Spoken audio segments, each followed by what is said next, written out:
आगे बोला गया है, खुद नहीं कुछ करूँगा या कर नहीं सकूँगा, तुम यदि कर दो तभी बात बनेगी। ये सब पुरुषार्थहीन लोगों की बातें हैं, जो पुरुषार्थ नहीं करना चाहते हैं और वो अपने अंदर हिम्मत नहीं रखे हुए हैं। तो पुरुषार्थहीन लोगों की ये बातें हैं कि मैं खुद कुछ नहीं करूँगा या मैं कर ही नहीं सकूँगा, या तुम अगर करके दे दोगे तो मैं उसको चला लूँगा, आगे कर लूँगा, पहले तुम करके दे दो। अपने से वो कोई इनिशिएटिव ले नहीं पाते हैं, अपने से कोई काम शुरू नहीं कर पाते हैं। तो उनके अंदर पुरुषार्थहीनता भी है और अपने पौरुष की भी कमी है, मतलब अपनी शक्ति वो पहचान नहीं पाते हैं। कर तो सकते हैं मगर उनको लगता है शायद हम नहीं कर पाएंगे, और इसी विचार में वो सारा जीवन बैठे रहते हैं दूसरों का सहारा लेके। तो ये सब जो है पुरुषार्थहीन जो लोग हैं उन्हीं की बातें हैं। मुंह में डाल दो तब खाऊंगा, ये भाव जिस व्यक्ति या जिस समाज का हो उनका तो मर जाना ही अच्छा है कि बस तुम दे दो कर दो तो हम कर लेंगे, वरना तो बैठे हैं। तो ये भाव अगर किसी व्यक्ति का है या कोई समाज का है, अब पूरा समाज जैसे होते हैं ना, जैसे भिखारी होते हैं या और कहीं किसी पे आश्रित होकर बैठ जाता है कोई समाज, ये लोग दे देंगे तो हम कर लेंगे, वरना हम तो ऐसे ही बैठे। तो ऐसे पुरुषार्थहीन लोगों का जीवन वास्तविक जीवन होता नहीं है, वो जीते जी भी मरे के समान है, और उन लोग का दुनिया में रहना ही व्यर्थ है। आप मनुष्य हो तो कुछ कार्य भी तो करो। एक बार एक दृष्टांत था बहुत अच्छा, आप लोगों ने कई बार सुना है। एक आदमी कहीं जा रहा था तो जंगल के रास्ते से होके उसको गुजरना था,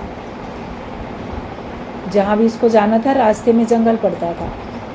तो उसने क्या देखा जंगल में कि एक ऐसे लोमड़ी है और वो किसी पेड़ के नीचे बैठी हुई है और उसके पैर जो हैं वो ख़राब हो चुके हैं, चल नहीं पा रही है, थोड़ा सा घिसट सकती है, चल नहीं पा रही है, वहीं पड़ी है। उसको लगा देखो कैसा इसका जीवन है, पता नहीं इसके पैर कैसे ख़राब हो गए, किसी ने गाड़ी ने कुचल दिया या क्या बात हुई, ख़राब हो गए, चल नहीं पा रही है। थोड़ी देर में उसने क्या देखा कि दूर से एक शेर आ रहा है। वो आ रहा है, उसके मुंह में कुछ शिकार है, जैसे कुछ खाने का मांस का कुछ टुकड़ा है। तो ये तो शेर को देख के डर के मारे छिपा किसी पेड़ के ऊपर चढ़ के। तो क्या देखा, वो शेर आया और उसने वो जो शिकार उसने पकड़ा था खाया था उसको लाके उस लोमड़ी के आगे डाल दिया ताकि वो खा सके, क्योंकि वो खुद तो शिकार कर नहीं पा रही है। वो डाल के उसके आगे चला गया। ये दृश्य देख के वो व्यक्ति बहुत हैरान हुआ कि शेर तो खुद ही इसको लोमड़ी वगैरह को खा जाता है। और हिंसक पशु के मन में भी ऐसी भावना आई कि ये लाचार है, ये अपना भोजन नहीं कर सकती, नहीं प्राप्त कर सकती, तो लाओ मैं ही इसको दे दूँ, ये तो बहुत बड़ी बात है। मगर दूसरे क्षण उसके मन में विचार आया कि देखो भगवान कितना कृपालु दयालु है, जो कुछ नहीं कर सकते उनके आगे भी शेर के द्वारा भी भगवान पहुंचा देता है। ये उसके अंदर में विचार आया कि भगवान की तो मर्जी है, जो उसको आके मिला वहाँ पे। अब उसका स्वभाव थोड़ा सा आलसी प्रवृत्ति का भी था। तीसरा विचार फिर उसके मन में ये आया कि देखो ये लोमड़ी कुछ भी नहीं कर रही है, बैठी आराम से, इसके आगे तो भगवान ने भोजन दे दिया, शेर के द्वारा भी दे दिया, तो मेरे आगे भी भगवान भोजन दे ही देगा। तो मैं भी ऐसे ही देखता हूँ। तो वो जहाँ जाना था वहाँ तो गया नहीं, थोड़ा आगे चला, बोलता कि मैं काम के उसमें जा रहा था, इससे सब मैं भी कहीं बैठ जाता हूँ, तो जहाँ लोगों का आना जाना होगा लोग मुझे देखें अपने आप ही देंगे। तो किसी आगे चल के बस्ती के पास में आके किसी पेड़ के नीचे ऐसे ही बैठ गया कि मुझे भी खाना मिल जाएगा। उसको किसी ने भी नहीं दिया खाना। वे बैठा है, कोई आदमी बैठा है, लोग आना जाना कर रहे थे। अभी भिखारी तो था नहीं कि भीख मांगता, ये तो चुपचाप भगवान का खेल देख रहा था कि भगवान मुझे भी कैसे पहुंचाएंगे, पहुंचाते हैं कि नहीं पहुंचाते हैं। एक दिन बीत गया, 2 दिन बीत गए। अब भूख तो उसको बड़ी बुरी अच्छी तरह से सताने लगी कि कैसे इतनी भूख लग रही है। तभी वहाँ से एक महात्मा संत गुजर रहे थे। उन्होंने देखा कि बड़ा परेशान सा शक्ल से लग रहा है, बड़ा भूखा प्यासा बैठा। बोले क्या बात है, तुम यहाँ क्यों बैठे हो, उठ के अपने घर क्यों नहीं जाते। तो उसने पूरी बात बताई कि मैं बैठ गया था, भगवान जब उस लोमड़ी को पहुँचा देता है तो मुझे क्यों नहीं पहुँचाया भगवान ने। अब मैं भगवान से शिकायत कर रहा हूँ कि ये तो नाइंसाफ़ी है, आपने मुझे क्यों नहीं पहुँचाया, जब मैं भी बैठा हूँ मुझे भी देना चाहिए था। जब पूरी बात सुनी तब उस महात्मा ने कहा कि तुमने जो देखा तो तुमने अपने को लोमड़ी की जगह क्यों रख लिया, तुमने अपने को शेर की जगह क्यों नहीं रखा। जैसे शेर हिंसक होते हुए भी और अपना शिकार करके भी जो लाचार है, असहाय, वो लोमड़ी तो चल फिर नहीं सकती थी। तुम तो हाथ पैर से सही सलामत हो, तुम तो चल फिर सकते हो, तो तुमने अपने को अपाहिज क्यों बना लिया। जो खुद नहीं कर सकता भगवान उसकी मदद कर रहा है, लेकिन जो खुद कर सकता है वो अपनी भी करे औरों की भी करे। तो ये तुमने गलत किया, तुमने वो दृश्य देख के तुमको अपने को शेर बना के चलना चाहिए था। भगवान तुमको ये सिखाना चाहते हैं कि तुम समर्थ हो, तुम कर सकते हो, अपने लिए भी और अपने साथ साथ औरों के लिए भी कर सकते हो। तो तुम्हारी गलती है। संत की बातें सुन के उसको अपनी गलती का एहसास हुआ कि सही बात है, मेरी गलती है, मैं कोई अपाहिज थोड़ी हूँ, मेरे हाथ पैर तो है ना सही सलामत, अभी जवान हूँ, हट्टा कट्टा हूँ, तन में मन में बुद्धि में सब में शक्ति है। काम के लिए निकला था और फिर सुस्त आलसी बन के मैं बैठ गया, ये मेरी गलती है। तो उसने फिर संत को धन्यवाद दिया और भगवान को भी धन्यवाद दिया कि अच्छा हुआ तुमने मेरे आगे नहीं भेजा, कम से कम मैं पुरुषार्थ करने के लिए तो तैयार हो गया ना। अब कम से कम सुस्ती और आलस से तो मेरा अब मेरे ऊपर हावी नहीं होगा। तो ये कि जो ये सोचते हैं कि हमारे लिए कोई दूसरा ही कर दे, औरों के लिए करते हैं, मेरे लिए क्यों नहीं भगवान करते हैं। तो भगवान ने तुमको लेने के लिए नहीं, तुमको देने के लिए बनाया है। तुम जब बांटना शुरू करोगे, तुम जब देना शुरू करोगे, तो भगवान पीछे से तुमको देता रहेगा। आप एक हाथ से देते जाओ, दूसरे हाथ में आपको भगवान पीछे से पहुंचाता ही जाएगा। आप देखोगे आपका थैला कभी खाली नहीं हो रहा है। जो भी कुछ आप बांटना चाहते हो, आपके पास सेवा करने के लिए भाव है, आप सेवा करो, आपकी शक्ति बनी रहेगी। आपके अंदर जो भी कुछ ज्ञान है, सही समझ है, प्रेम है, जो कुछ आपके पास है, वो सबको निस्वार्थ भाव से देते चले जाओ। तो फिर आपकी चिंता भगवान करेगा। मेरी चिंता हरि करे, मुझे ना चिंता कोई। कहाँ रहना है, क्या खाना है, ये भगवान सोचता है। जब आप भगवान के कार्य में लग जाते हो और आप कार्य भी ना करो, दूसरों के लिए जियो भी नहीं और ना अपनी मदद करो, स्वयं उम्मीद करो दूसरों से, तो वो पुरुषार्थहीनता है, सुस्ती आलस्य है। तो ऐसे व्यक्ति का जो कर भी सकता है और नहीं कर रहा है, तो उसका होना ना होना एक समान है। तभी कहा कि ऐसा भाव जिस व्यक्ति में होता है कि कोई मुंह में डाल देगा तब मैं खा लूँगा, तो ये भाव जिस व्यक्ति या जिस समाज का हो, उनका मर जाना ही अच्छा है। और प्राकृतिक विधान से धीरे धीरे शक्तिहीन होकर वे मर भी जाते हैं। जो कार्य में नहीं लगाते अपने आप को, देखो धीरे धीरे उनकी कार्य करने की क्षमता ही खत्म हो जाती है। जो काम आप करना छोड़ दो, उसके बाद आप देखोगे आप वो काम उतना कर ही नहीं पा रहे। जो काम आपने करने छोड़ दिए होंगे, सुस्ती आलस्य की वजह से, या समय नहीं है उस वजह से, या हमारे पास और करने वाले हैं इस वजह से, तो आपके अंदर का हौसला हिम्मत ही ख़त्म हो जाती है। आप कर नहीं पाते हो फिर वो काम। इसलिए कार्य में अपने को हमेशा लगा के रखो। और अगर नहीं करते हम, तो ये प्राकृतिक विधान है, अगर जो रखोगे वो राख हो जाएगा। अपनी शक्तियाँ भी आप रखे रहोगे तो वो भी राख हो जाएंगी, व्यर्थ हो जाएंगी। तो ऐसे लोग धीरे धीरे शक्तिहीन होकर भी मर भी जाते हैं। पर मुखापेक्षी होकर या किसी दृष्ट या अदृष्ट शक्ति की सहायता के भरोसे पर जीवित रहना मृत्यु तुल्य ही है। स्वाधीनता है स्वर्ग और पराधीनता है नरक। अगर आप स्वाधीन हो तो फिर आप स्वर्ग के समान सुख भोगने वाले हो। मैं किसी का गुलाम नहीं, मैं किसी का दास नहीं, मैं किसी का गुलाम। मैं तो अपने मन इंद्रियों का भी स्वामी हूँ, बुद्धि का भी, और ये माया भी मेरी जैसे दासी है। ये मेरी, मैं इसका दास नहीं हूँ, लेकिन ये मेरी दासी है। जब ये भाव आप रखोगे तो आप स्वाधीन अंतःकरण वाले हो। मतलब आपके मन में, बुद्धि में, चित्त में, अहंकार में जो भी आपके अंदर भाव हैं, तो वो आप देखोगे कि स्वाधीन अंतःकरण आपका है। वो फिर आप कभी भी गुलामी नहीं करोगे किसी की भी।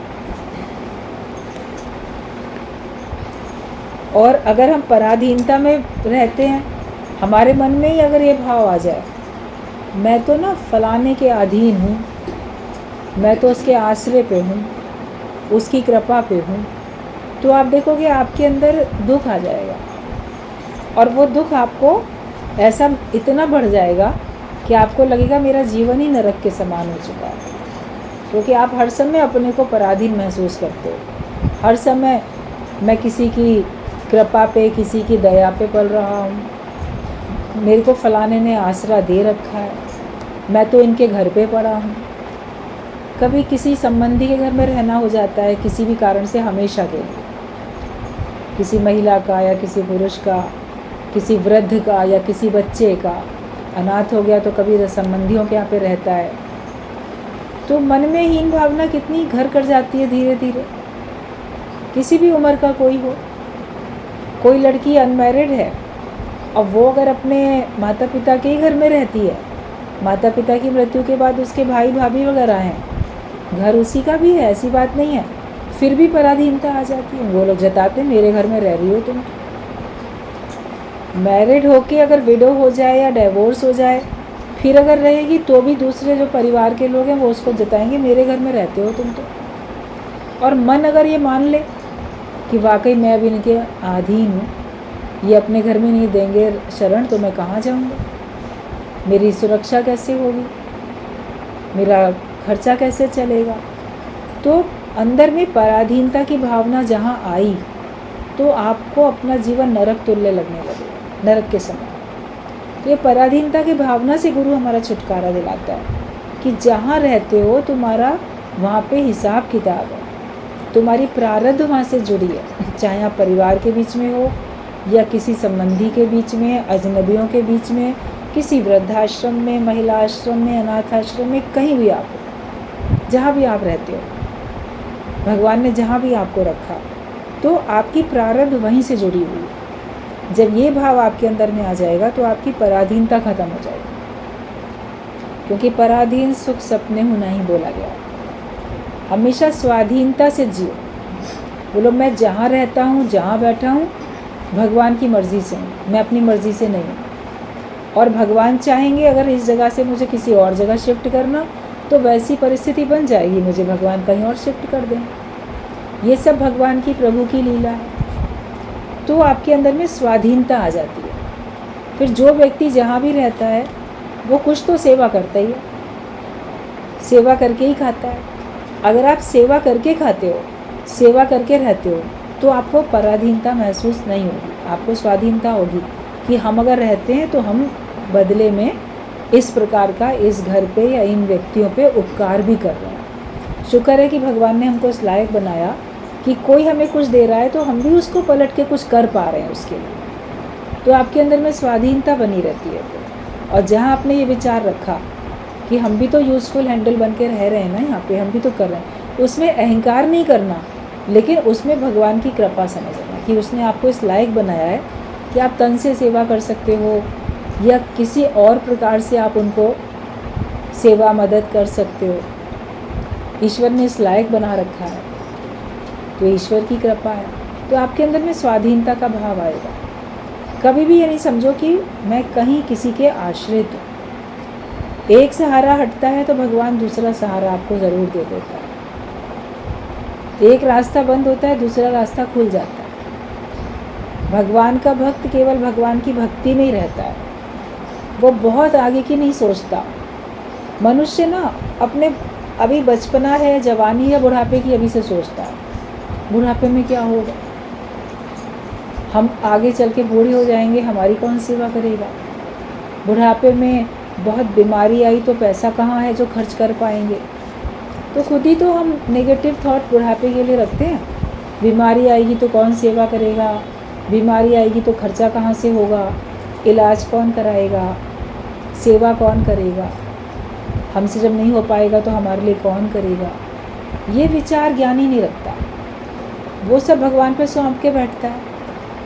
अभी आज के दिन तो आप भगवान की भक्ति में लीन हो, आज भी आपकी संभाल भगवान किसी रूप में करते हैं। आप बुढ़ापे में भी भगवान की भक्ति में लीन रहोगे तो तभी भगवान किसी न किसी घट में प्रकट होकर आपकी सेवा करेंगे, और जो उसने रच दिया है वही होगा। अभी से बुढ़ापे की सोचते हो यंग एज से ही, ज़रूरी है कि बुढ़ापा आपको आए ही? हो सकता है आप पहले दुनिया से चले जाओ, या ज़रूरी है कि आपके पास बीमारी आए ही? ऐसी बड़ी बीमारी आए कि लाखों रुपए का खर्चा हो सकता है आपको ऐसी बीमारी ना भी आए। हम क्यों सोचते हैं ऐसा? ये सब सोच विचार हमको पराधीनता की ओर लेके जाते हैं। इसलिए हमको पराधीनता वाले विचार नहीं रखने अपने अंदर, हमें अपने अंदर रखने बिल्कुल स्वाधीनता वाले विचार। जब अपने को देह मानोगे तो पराधीन हो, जब अपने को आत्मा जानोगे तो स्वाधीन अंतःकरण वाले। हमेशा मुक्त होके जियो और जीवन मुक्ति का आनंद लो। अभी बात चल रही थी ना गुरु जी की, जीने का मज़ा सचमुच प्रेमी नहीं पाया। जीने का मज़ा तो वही पाता जब आपकी किसी से कहीं कोई अपेक्षा नहीं होती, कुछ किसी से चाह नहीं होती, आप भगवान की भक्ति में लीन हो, आप भगवान के कार्य में लगे हुए हो, आप अपने आत्म आनंद में हो। आपका एक एक दिन बढ़िया गुजर रहा है, हर दिन उत्सव है, हर दिन त्यौहार है। आगे के लिए इतना सोच के हमें दुखी होने की ज़रूरत नहीं, चिंतित होने की ज़रूरत नहीं। थोड़ा बहुत बंदोबस्त व्यक्ति सोचता है, करता है, मगर उसका सोचा भी तभी पूरा होता है जब भगवान भी सोच लेते हैं। वरना किन्हीं के पास बहुत है, उसके बावजूद भी उनकी सेवा करने वाले कोई नहीं होते, उसके बावजूद भी वो पता नहीं कैसे कैसे अपना जीवन जीते हैं।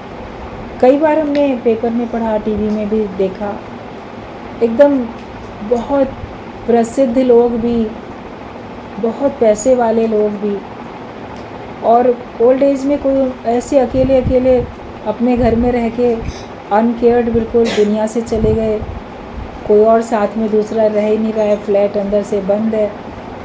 बाद में जब उनकी शव ऐसे शरीर ख़राब होने लगता है, लोग देखते हैं कि कई दिन से खुला नहीं दरवाज़ा, तब उनके अंदर दरवाज़ा तोड़ के पुलिस को बुलाएंगे, देखेंगे तो उनकी डेड बॉडी मिलती है।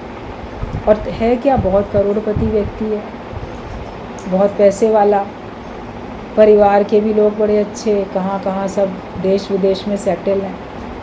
लेकिन अगर भगवान का हुक्म नहीं है तो वो अंत में तो ऐसे दुखी होके जाता है ना दुनिया से, उसको कोई देखने सुनने वाला भी नहीं होता। पैसा इकट्ठा करने से अधिक ज़रूरी है प्रेम इकट्ठा करना।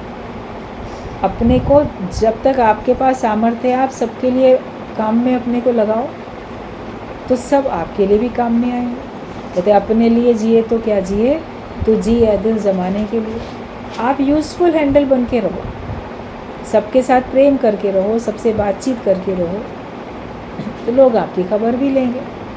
आप ही किसी की खबर नहीं लोगे और अपने पैसे के बलबूते पे आप सोचोगे कि मैं तो बड़ा सुखी हो जाऊंगा, लेकिन पैसा आपको सुखी नहीं कर सकता।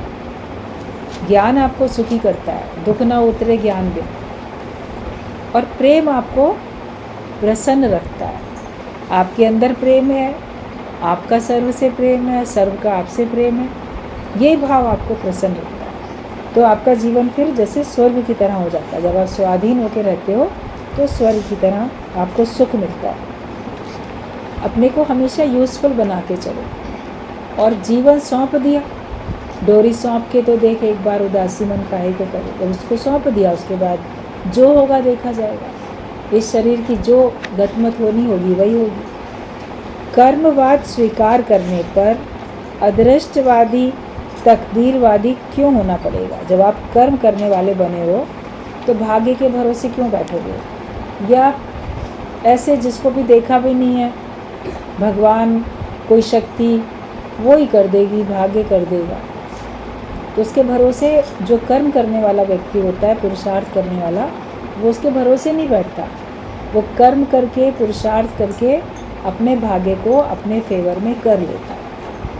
आपकी मंद प्रारब्ध भी होगी ना, आपका भाग्य कमज़ोर भी होगा, तो भी आज अगर आप भगवान के राह में पुरुषार्थ करोगे तो आपका वो भाग्य मजबूत हो जाएगा, आपकी वो प्रारब्ध और अच्छी हो जाएगी।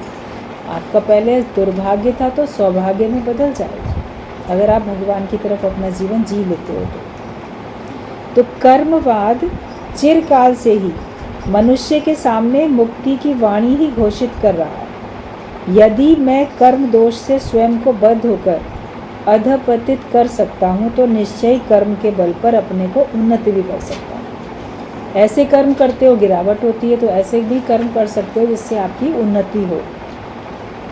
खुद को यदि खुद ही बांध सकता हूँ तो खुद ही उस बंधन को खोल भी सकता हूँ। आप ये देखो कि आप खुद को उस बंधन से मुक्त भी कर सकते हो। आप ही ने बांधा है अपने आप को, आपकी इच्छाओं ने, कामनाओं ने बांधा, तो आप अपने को मुक्त भी कर सकते हो। फर्क है केवल इच्छा और कर्म के प्रकार का।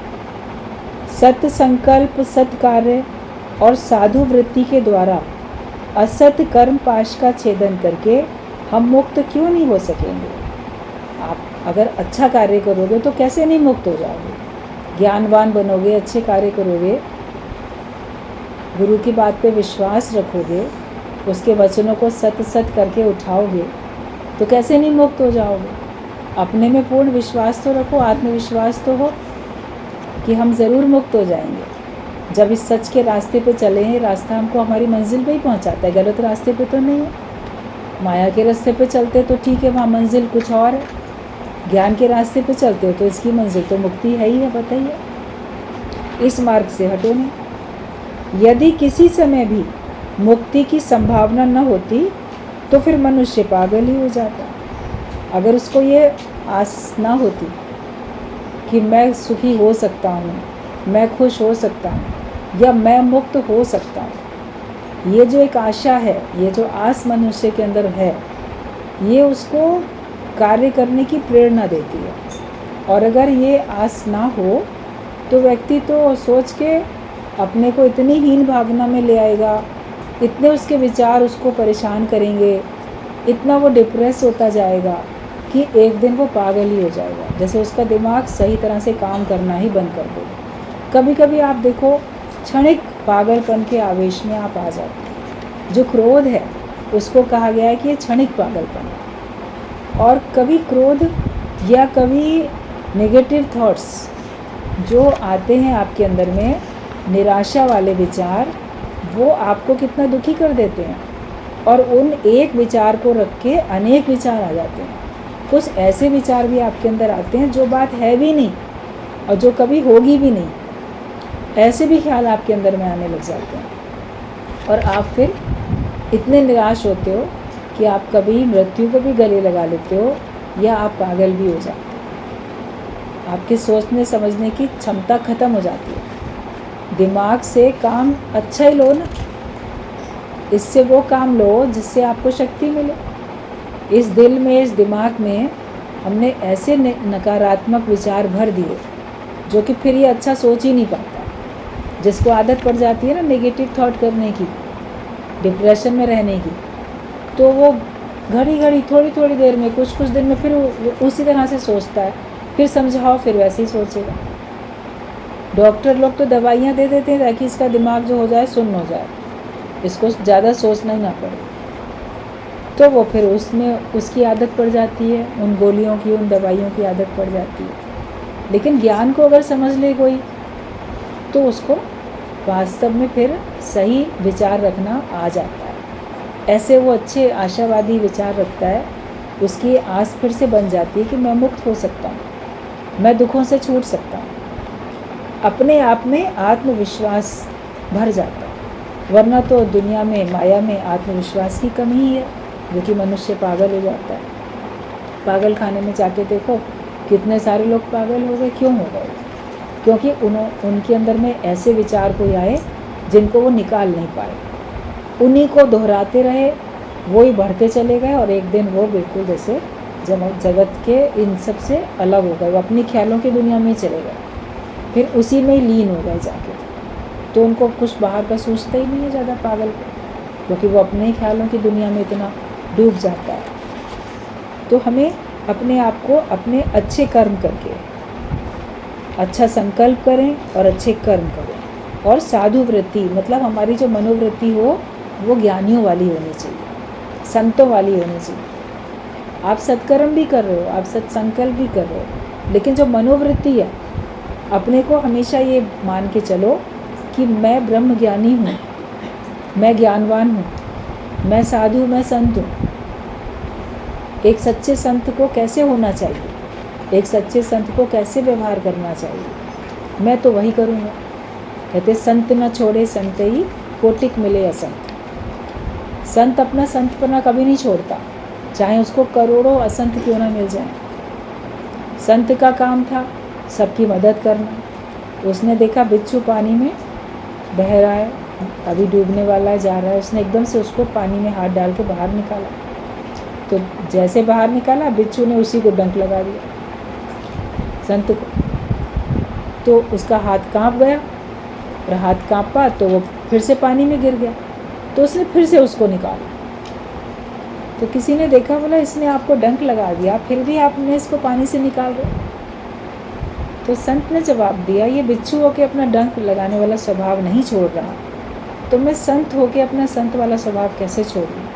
अगर मैं किसी को नुकसान में देख रहा हूँ, किसी को मृत्यु के मुख में जाता हुआ देख रहा हूँ, मेरा काम है बचाना। भले इसने मुझे डंक लगाया, ये इसका स्वभाव है, लेकिन मेरा स्वभाव है सबको बचाना, इसलिए मैं बचाऊंगा। तो ये होती है साधु वृत्ति। तो हमारी मनोवृत्ति हो इस प्रकार की, तो आप देखो आप मुक्त अवश्य होते हो और मुक्ति का आनंद भी अनुभव करते हो। फिर आपका दिल दिमाग सब बैलेंस में रहता है। वरना तो आपके विचार आपको तो कहाँ से कहाँ पहुँचा देते हैं। किसी भी कीमत पे अपने अंदर की ये जो अच्छी प्रवृत्ति है, अपनी अच्छाई को कभी दूसरों की वजह से नष्ट नहीं करो। दूसरा गलत है तो हम भी गलत हो जाएं, दूसरा कुछ ऐसा भाव आपके लिए रखता है तो आप भी वैसे ही रखने लगो। सारी दुनिया ऐसा गलत काम करके उन्नति ले रही है बाहर की माया की, तो हम भी वैसे ही करके ले लें। तो हमें उन सब बातों में नहीं जाना, वरना तो देख के लोग बुराई जल्दी सीखते हैं। कोई भीख मांग रहा है, कोई बूट पॉलिश कर रहा है बच्चा, जो मेहनत करता है उसको सारे दिन में कम पैसे मिले, भीख मांगने वाले बच्चे को ज़्यादा उसी कटोरे में आ गए, दोनों एक ही जगह खड़े हैं। तो वो क्या देखेगा कि इसने भीख मांग के ज़्यादा कमा लिया, कल से मैं बूट पॉलिश नहीं करूँगा, मैं भी भीख मांगूंगा। तो ये मनोवृत्ति हो गई देख के, ईजी मनी। फिर मान लो कोई देखेगा ये ना किसी की चेन खींच के चला गया सोने की, देखो एक झटके में इतने पैसे मिल गए, तो मैं भी ये कर लूँ, मैं भी किसी का जेब काट लूँ, मैं भी ये कर लूँ। गलत चीज़ देख देख के मनुष्य गलत की तरफ बढ़ता जाता है ना। लेकिन जो भी भक्त है भगवान का, जिसके अंदर साधु वृत्ति है, वो गलत होता हुआ देख के भी खुद गलत नहीं करेगा। वो दूसरे को गलत होता हुआ देख के उसको सुधारने का प्रयास भले कर सकता है।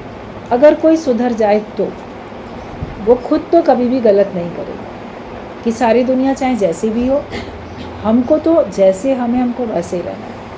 भगवान ने जब दुनिया में हमें भेजा, उसने हमको कितना शुद्ध, पवित्र, सरल, प्रेम से भरा हुआ, अच्छाइयों से भरा हुआ, ऐसा उसने बना के हमको भेजा। मगर यहाँ पे आके हमारे अंदर माया, खोट, दुर्गुण सब भरते चले गए। ज्ञानी उन सब से फिर अपने को बचा लेता है, हटा लेता है, उन सबसे दूर कर लेता है उनको। वो वापस वैसे ही हो जाता है जैसे हम आए थे, जितने शुद्ध पवित्र, अंदर कोई माया नहीं थी, कोई मोह नहीं था, कोई विकार नहीं थे, वैसे ही जीवन ज्ञानी का बन जाता है। बी लाइक अ चाइल्ड, बालकवत हो जाता है, तो उसका जीवन आनंद में बीतता है। हम दुनिया में आए हैं सैर करने के लिए, दुनिया में आए हैं प्रसन्न रहने के लिए। हम दुनिया में इसलिए नहीं आए कि हम हाय हाय करें, तकलीफ़ में आएँ, आंसू बहाएं। कोई काम नहीं है रोने का, गलती भी नहीं होती है किसी की, फिर भी वो दुखी रहता है। उससे पूछो क्यों दुखी हो, फलाने ने ऐसा कहा, फलाने ने ऐसा किया। तो गलती तो दूसरे की थी, तुम क्यों दुखी हो रहे हो? दूसरे की गलती से तुम अपना खून क्यों जलाते हो? मान लो क्रोध में आते हो तो तुम अपना खून जलाते हो, दूसरे की गलती के कारण से तुम दुखी हो जाते हो। अपने तो मित्र बनो, सारा संसार तुम्हारा शत्रु है, लेकिन तुम तो अपने मित्र बनो कम से कम। तो फिर आप देखोगे कि आपके अंदर में साधु वृत्ति जो है, सत संकल्प, सत्कर्म और साधु वृत्ति, इसके द्वारा हम अपने जो भी असत हमारे कर्म हैं, उनके बंधन में जो हम बंध गए थे, पहले के किए हुए हमारे कोई गलती कर्म थे ना, जिनके फल से आज हम कष्ट में बंधे हैं, तो हम उससे छूट जाते हैं और हम मुक्त हो जाते हैं। अगर यदि असत कर्मों से अधिक लाभ हो तो हम आत्मोत्सर्ग करके सत्कर्म या धर्म करने ही क्यों चाहें? अगर आप ये सोच लोगे गलत काम करने से हमको ज़्यादा फ़ायदा है, चोरी, बेईमानी, ठगी, इन सब को करने से ज़्यादा फ़ायदा है, तो आप अच्छे काम में जाओगे नहीं। लेकिन जब आपकी साधु वृत्ति होगी तो आपको ये पता है गलत काम करने का नतीजा गलत है, उससे मेरा इस समय फ़ायदा दिख रहा है, मगर उसका आखिरकार मेरे को बहुत भारी कीमत चुकानी पड़ेगी, नुकसान होगा। तो इसलिए वो फिर गलत कामों को देखते हुए भी, लोगों को करते हुए देखते हुए भी खुद नहीं जाता कि हम फिर अच्छे कार्य में जाएंगे ही क्यों। यदि ऐसा होता तो सारा धर्म भाव, साधु भाव, दया और प्रेम इस जगत से लुप्त हो जाता और मनुष्य पशु में परिणत हो जाता। अगर सब लोग यही सोचने लग जाते तो इस संसार से मनुष्यता तो खत्म ही हो गई होती ना, तो मनुष्य पशु के समान होकर रहता, फिर तो दया खत्म हो जाती, प्रेम खत्म हो जाता, धर्म का नाम नहीं होता। अगर सभी लोग बुरा देख के खुद बुरे बनते चले जाते तो संसार में कोई अच्छा रहता ही नहीं। कहते संत ना होते जगत में तो जल मरता संसार। अगर संत जगत में नहीं होते तो संसार तो पूरा जल के समाप्त हो चुका होता। संतों के कारण से ही धरती टिकी हुई है, संतों के कारण से ही धर्म टिका हुआ है, संतों के कारण से आपके जीवन में अच्छाई और सच्चाई टिकी हुई है। अगर वो नहीं होते तो सारा धर्म का भाव और सब प्रेम, दया सब इस जगत से लुप्त हो जाती और मनुष्य पशु में परिणत हो जाता।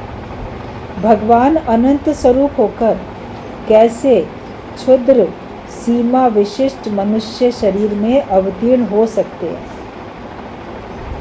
एक प्रश्न है कि भगवान जो हैं इतने अनंत स्वरूप के हैं, वो तो बड़े विराट हैं, तो कैसे इस छोटे से शरीर में कैसे भगवान आ सकते हैं?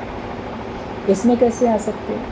अभी मान लो आपके पास कोई पदार्थ या कोई डब्बा, कोई वस्तु है, तो वो आप किसी दूसरे डब्बे में रखते हो। जो वस्तु आपके पास है आपको वो किसी डब्बे में रखनी है, तो जो वस्तु का आकार है उससे थोड़े बड़े साइज़ का ही तो डब्बा लोगे, उससे छोटे साइज़ के डब्बे में तो वो बड़ी वस्तु आ ही नहीं सकती है। तो प्रश्न होता है कि भगवान इतना बड़ा है तो मनुष्य तो छोटा, मनुष्य का एक निश्चित आकार है, उसकी लंबाई चौड़ाई एक निश्चित है, तो इसमें भगवान कैसे आ सकते हैं? आप लोग सोच के देखो, जब कहते हैं सब जगह भगवान है तो आपके अंदर भगवान किस रूप में कैसे आ गए? कि भगवान अनंत स्वरूप होकर भी कैसे क्षुद्र और सीमा विशिष्ट मनुष्य शरीर में अवतीर्ण हो सकते हैं? तो इस प्रश्न के उत्तर में स्वामी जी ने कहा था कि हाँ, भगवान अनंत स्वरूप है, ये सत्य है, पर तुम्हारी जैसी धारणा है वैसा नहीं। तुम लोग अनंत का अर्थ स्थूल रूप में लेते हो। अनंत का अर्थ स्थूल रूप में नहीं है, सूक्ष्म रूप में। और सूक्ष्म रूप में वो पूरे में समाया हुआ है, तो वो कहीं भी समा जाएगा। स्थूल होती हुई वस्तु जो है ना, सॉलिड स्थूल है, तो वो छोटे डब्बे में नहीं आ सकती, मगर उसी में देखो हवा आ सकती है, रोशनी आ सकती है, उसी में है तो वो बहुत विराट, मगर तो भी इस कमरे के अंदर भी रोशनी और ऑक्सीजन है नहीं, बाहर भी अंदर भी सब तरफ है। तो अनंत का अर्थ हम स्थूल ले लेते हैं, एक बहुत बड़ी विराट वस्तु जो सारे जगत को जोड़े हुए है। इसलिए ऐसा सोचते हो कि एक इतनी बड़ी विराट वस्तु अपने को संकुचित करके इस अति क्षुद्र मनुष्य शरीर में कैसे प्रविष्ट हो सकती है। दरअसल भगवान की अनंतता का तात्पर्य उसकी असीम आध्यात्मिक सत्ता से ही है। इसीलिए नरदेह धारण कर अवतीर्ण होने पर भी इस सत्ता की अनंतता में कोई बाधा उपस्थित नहीं है। अभी कहा जाता है कि घट आकाश, मठ आकाश, महाआकाश, ये शब्द शास्त्रों में आते हैं। मतलब जैसे घड़ा है, घड़े के अंदर खाली स्थान है, पानी भरने के लिए खाली स्थान होता है घड़े के अंदर। अब घड़े को अगर आप वैसे देखोगे तो घड़े के अंदर खाली स्थान है, वो आकाश ही तो है। आकाश क्या है? खाली स्थान को आकाश कहा जा रहा है। तो उस घड़े के अंदर भी आकाश है। 4 घड़े रखे हैं तो चारों में अलग अलग आकाश हमको दिखता है। अगर उसमें पानी भर देते हैं तो चारों में अलग अलग पानी भर के आसमान भी दिखाई देगा, किसी की परछाई भी दिखाई देगी। एक ही चांद या एक ही सूरज की सब में परछाई उसमें, तो 4 सूरज या 4 चांदे नहीं हो गए हैं। तो जो घट में आकाश है, अगर वो हम घट को तोड़ देते हैं, मान लो वो कमरे में रखा हुआ है, तो कमरे का आकाश मठ आकाश कहलाता है। आपके इसी कमरे में घड़ा भी रखा है, घड़े में अलग आकाश है, कमरे का अलग दिख रहा है। घड़े को तोड़ दिया तो घड़े का आकाश कहाँ चला गया? इसी में तो मिलके एक हो गया ना, केवल दीवार ही तो हटी। अब इस कमरे में आकाश है और एक बाहर महाआकाश है। अब कमरे की दीवारों को अगर तोड़ दो तो यहाँ का आकाश वहाँ के आकाश से मिलके एक होगा। कहीं आना जाना थोड़ी हुआ, केवल दीवार हटी। और खाली मैदान है, उसमें आपने दीवारें खड़ी करके कमरा बना दिया, तो बाहर का आकाश अब हमको अलग लगने लगा। अलग अलग 2 कमरे पहले दिखते थे, बीच की दीवार हट रही तो एक हॉल बन गया। अब एक लगने लगा, दीवार के कारण से 2 लग रहा था। तो दीवार के कारण से वो छोटा थोड़ी हो गया। आकाश का क्या हुआ? कुछ बिगड़ा आकाश का? घड़े में आने पे, ग्लास में आने में, कमरे में आने में, हॉल में आने में या बाहर होने में, आकाश का तो कुछ भी घटा बढ़ा नहीं। वो तो दीवारें थी उसकी चारों तरफ की।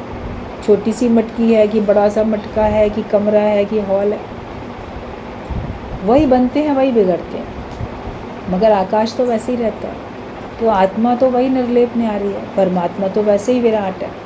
वो किसी शरीर में प्रकट होकर कार्य करने पर भी उसमें उसी में थोड़ी सीमित होकर रह जाता है। जीव अपने को उसी में समझता है, मैं यही हूँ, जो मेरा नाम रूप है, मैं बस यही हूँ। वो अपने को इतना समझता है। लेकिन जो भगवान है वो थोड़ी अपने को इतना समझेगा। उसने तो कार्य करने के लिए देह धारण की। वो ये जानता है कि कार्य करने के लिए मैंने ये देह धारण की है, कार्य पूरा होगा मैं देह को छोड़ दूँगा। जिस कार्य के लिए देह धारण की वो कार्य पूरा हुआ। राम ने भी अपनी देह का त्याग कर दिया, कृष्ण ने भी त्याग कर दिया, नानक ने, क्राइस्ट ने, जितने भी अवतार आप जानते हो मानते हो, सब तो चले गए। जितना कार्य उन्होंने किया उसके बाद वो चले गए। तो एक के हो जाने से, घटने या बढ़ने से उनका विराट का कुछ नुकसान थोड़ी हुआ। स्थूल अगर आप समझोगे तो एक हद है, लेकिन सूक्ष्म भाव में रहने में वो निराकार है, वो बेहद है। इसलिए वो सर्व में व्यापी है, अलग अलग होते हुए दिखता है मगर वो सब में है। तो हम ये नहीं समझें कि भगवान इतना बड़ा है तो वो एक मनुष्य के अंदर कैसे आ सकता है, हमारे दिल में कैसे समा सकता है। वो तो औरों को बढ़ाई देने के लिए भगवान बोलते हैं कि मेरा भक्त सबसे बड़ा है, क्योंकि वो मुझे अपने हृदय में रख लेता है। तो इसलिए भक्ति सबसे बड़ी है। भक्त को महानता देने के लिए बोल देते हैं, हम तो छोटे हैं, तभी तो हम भगवान होते हुए भी किसी के दिल में चले गए। इसका मतलब भक्त का हृदय बहुत विशाल है, बड़ा। मगर तत्व से अगर वैसे देखो तो निराकार तो सब जगह मौजूद है, उसको हम किसी हद में बांध नहीं सकते हैं। जो निर्गुण ब्रह्म है वो ही सगुण ब्रह्म है। सगुण ब्रह्म और अवतार में कोई फर्क नहीं है, पर अवतार और जीव में भेद है। मनुष्य अपने कर्मवश बाध्य होकर बार बार जन्म ग्रहण करता है, किंतु अवतार स्वेच्छा से जगत की रक्षा, अधर्म का नाश और धर्म स्थापना के लिए तथा साधु और भक्तों पर अनुग्रह करने के लिए युग युग में अवतीर्ण होते हैं। और भी जीव त्रिगुणात्मक प्रकृति के वशीभूत होकर जन्म ग्रहण करते हैं, किंतु अवतार प्रकृति के या त्रिगुणों के अधीन नहीं होते, उनके मालिक और नियंता होते हैं। अवतार साक्षात भगवान ही है, केवल उनकी देह रूपी खोल ही मनुष्य के आकार की होती है। ये बात हमको समझनी है। जो निर्गुण ब्रह्म है वही सगुण ब्रह्म है, उसमें और निराकार में और भगवान में कोई अंतर नहीं है। लेकिन जो जीव है और जो अवतार आया उसमें अंतर होता है, क्योंकि जो जीव है शरीर तो वो भी धारण करके आता है, वो ज़बरदस्ती कर्मों के द्वारा देह को धारण करा के धकेल के भेजा जाता है कर्मफल भोगने के लिए। हालांकि उसको भी स्वतंत्रता है नए कर्म करने की, मगर वो एक हद में रह के ही कार्य कर सकता है। उसको ज़बरदस्ती देह धारण कराई जाती है और भगवान अपनी स्वेच्छा से जो रूप चाहे वो धारण कर लेते हैं। 10 अवतारों में उन्होंने मछली का रूप भी धारण कर लिया, अपनी स्वेच्छा से ही तो किया।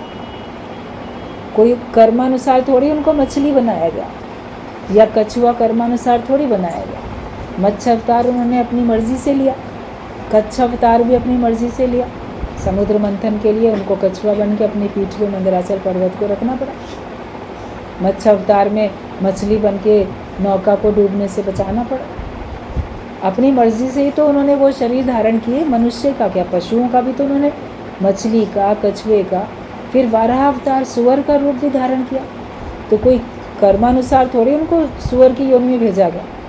मनुष्य जीव कर्म बुरे करता है तो सुअर की योनि में जाता है कि विष्ठा में रहो, विष्ठा खाओ। तो भगवान ने अगर सुअर का रूप धारण किया तो कोई कर्मानुसार थोड़ी उनको ज़बरदस्ती भेजा गया। उन्होंने तो चूँकि हिरण्याक्ष ने, राक्षस ने इस पृथ्वी को बिल्कुल मलिनता में, उसमें कचरे में, गंदगी में ढक के छुपा के पाताल में रख दिया था, तो वहाँ कोई पहुँच नहीं सकता था। तो भगवान ने सुअर का रूप धारण करके वो सारी गंदगी को खाते हटाते धरती तक पहुँच गए और उसको अपने बड़े बड़े दांतों से टिका के ऊपर ले आए। धरती को जो छुपा दिया था उसको लाने के लिए, तो वो तो उन्होंने अपनी स्वेच्छा से लिया ना। नरसिंह अवतार भी अपनी स्वेच्छा से लिया, वामन अवतार भी स्वेच्छा से लिया, वरना कोई ये थोड़ी था कि वो याचक बन के खड़े हो जाएं, भिखारी हैं कोई। जो भी अवतार हुए, राम के, कृष्ण के, वामन अवतार, परशुराम, जो भी अवतार आप देखते हो, तो वो भगवान धारण करता है वो शरीर, चाहे मनुष्य का हो चाहे किसी का भी हो। वो अपनी स्वेच्छा से करता है और लोक हित के लिए करता है, सबके भले के लिए धारण करता है। इसीलिए जीव में और अवतार में अंतर होता है। अब बोलो इसने भी देह धारण करी, इन्होंने भी धारण की, दोनों एक है? एक नहीं है। उसका उद्देश्य फ़र्क है और दूसरे का, जीव का उद्देश्य फ़र्क है। फिर जो अवतरित होता है वो माया को वश में करके आता है। वो तीनों गुणों को, सतो रजो तमो, तीनों गुणों को वश में किए हुए होता है। आप सोचो कि किसी कर्म के अधीन या किसी गुणों के या किसी माया के अधीन होके थोड़ी आता है, वो सबसे छूटा हुआ। और जब तक आप अपने को जीव मान के बैठे थे तो आप उनसे बंधे हुए थे, अपने अपने कर्मों से, अपने अपने स्वभाव से, सतो रजो तमो किसी भी गुण से आप बंधे हुए थे।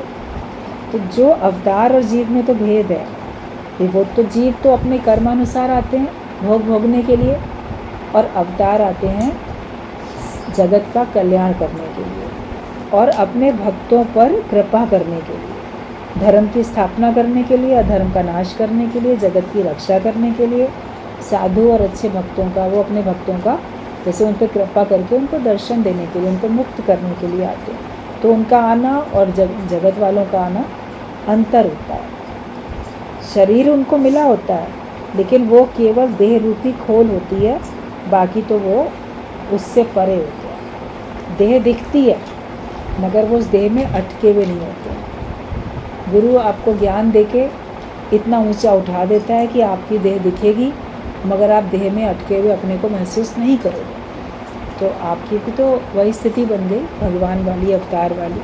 अगर आप सारे गुणों से ऊपर उठ गए हो, कर्मों से ऊंचे उठ गए, उपरामता आ चुकी है, तो आप में और भगवान में फिर कोई अंतर नहीं है। वो पहले से योग माया को वश में करके आते हैं, आपने पुरुषार्थ करके वश में कर लिया। कोई दिया पहले से जला हुआ था, किसी ने बाद में जला दिया, जलता हुआ तो एक बराबर। उस स्थिति में बोलते हैं जो तू है सो मैं हूँ, जो मैं हूँ सो तू है। निश्चय में आने के बाद कोई अंतर नहीं है। जीते जी उस अंतर को हम खत्म कर दें, ये पुरुषार्थ है। भक्त और भगवान के बीच में जो भेद है, जो अंतर है, उसे हमको ज्ञान पक्का करके समाप्त करें। ये पुरुषार्थ करो, इसीलिए हमको ये मनुष्य देह मिली है।